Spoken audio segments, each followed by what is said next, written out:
Добри Чинтулов. Съдържание, въведение. Биография. Работа. Творчество. Живот. Интересен факт.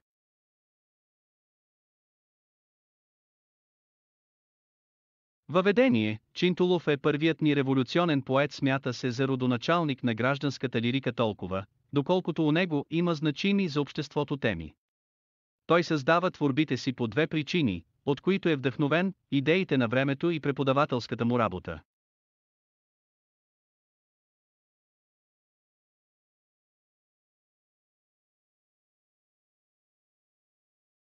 Биография. Добри Петров Чинтулов е български поет, композитор и педагог.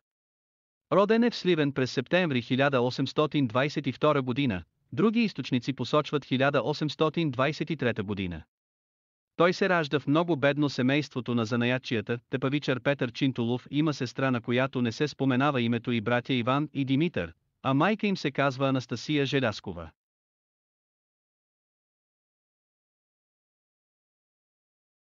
Биография. От малък е много любознателен и се записва в местното гръцко училище.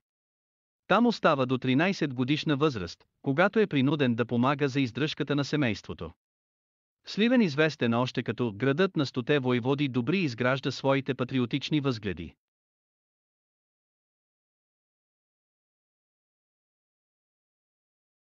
Биография. До 16 годишна възраст живее в Сливен, а след това, през 1838 година, заминава за Велико Търново, където учи около 6 месеца, като в същото време и работи. Сетне заминава за Букурещ, където учи при братя Христиди. Тръгва за Одеса, майка му го изпраща на прага на къщата им. Подава му торба с дрехи. Целува го по челото и му заръчва да се пази, а после той никога повече няма да я види. Чичо му Петър му пуска в джоба 5 гроша за изпът, които е успял да скъта под възглавницата.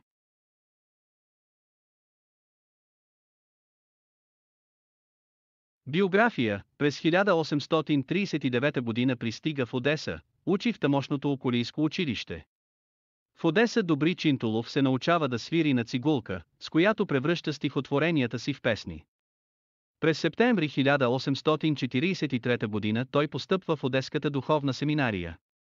След 6 години, Чинтулов завършва семинарията и през 1850 година се връща в България.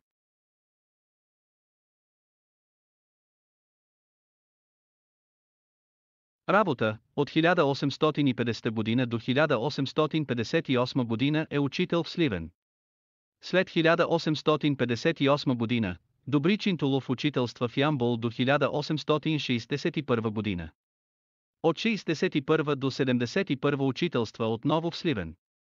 През 1871 година е избран за представител в Цариград при изработването на екзархическия устав. След завръщането си от Цариград, Чинтулов учителства още около 3 години, след което напуска поради проблеми с зрението.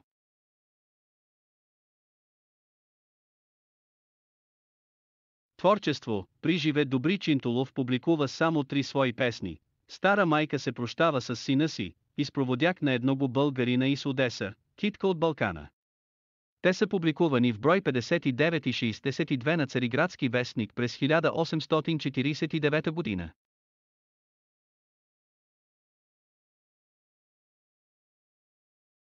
Творчество. Останалата част от творчеството на Добри Чинтулов се е пръснала от ръка на ръка в преписи и по-късно негови стихотворения са публикувани в различни вестници, а вместо име, отдолу пишело «Народна песен». Той 2 пъти е горил всичките си ръкописи. Цитат за творчеството му: когато трябва да се установи сигурното литературно наследство на Чинтулов, ние се намираме пред особени затруднения, поради факта, че той, като автор на пламенни бунтовни песни, живял в робска България, трябваше да отказва авторството на своите собствени рожби и да изплаква над горящия огън сълзите на своята чиста поезия, която потайно беше овладяла вече душата на българина и кръстосваше като народна песен нашата земя на длъж и на шир. Н. Табаков.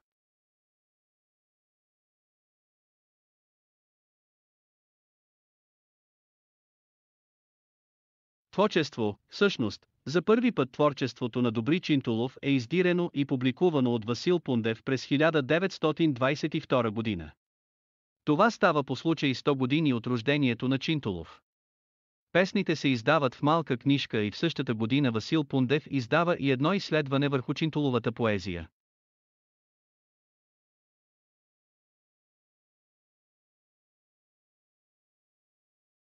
Творчество, революционни песни. Тук говорим за "Стани, стани юнак балкански", "Къде си", "Вярна ти любов народна" и "Патриот". Тук поетът категорично заявява своята вяра на гражданин и творец. "Стани, стани юнак балкански" е известно и до днес като песен. И изобщо, творбите на Чинтулов се наричат песни, защото те действително са били песни, пеели са се.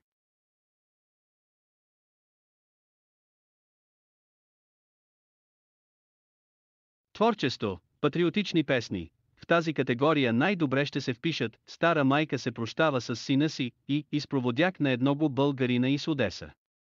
"Стара майка се прощава с сина си" е елегия в четиристишни строфи с кръстосани рими. Разработва се мотивът за разделата на майката с сина, мотив, който след Добри Чинтулов се утвърждава и върху него интерпретират Раковски, Отлъчие и Ботев, Хайдути, на прощаване.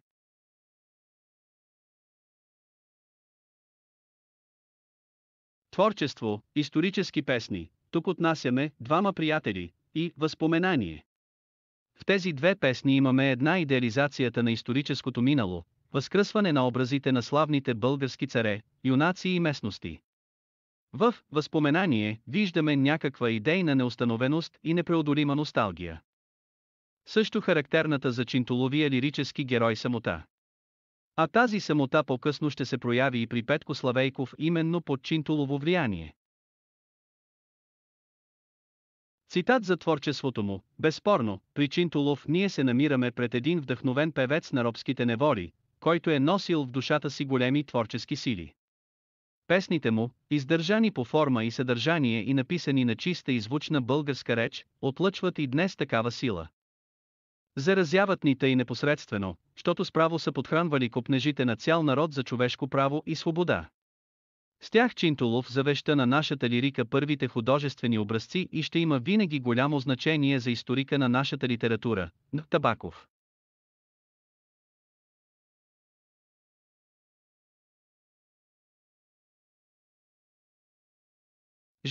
Живота на Добри Чинтулов е изпълнен с много препятствия и трудности. Първо изгубва съпругата си, която умира от тиф, а синът им Петър умира само на 22 години. Нещастията, превзели живота му, убиват поетичната му душа. Той се разболява и почти ослепава. Неговото заболяване го досъсипва.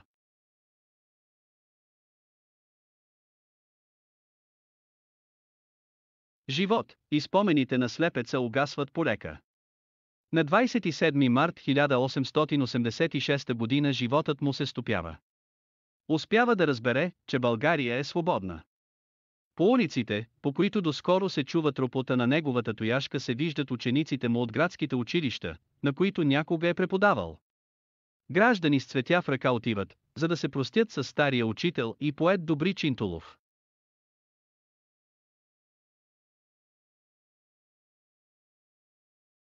Интересен факт: една от най-емблематичните фигури за Сливен и българското възраждане, на чието име е наградата на общината за литература и изкуство и чиято песен "Стани, стани, юнак балкански" звучи всеки ден от градския часовник, всъщност е непознат като образ за своите съграждани. Повече от 20 години на всички емблематични места с негово име е образа на друг човек. Той също е учител, но е от Казанлък и името му е Филип Велев. Край. Благодаря за вниманието.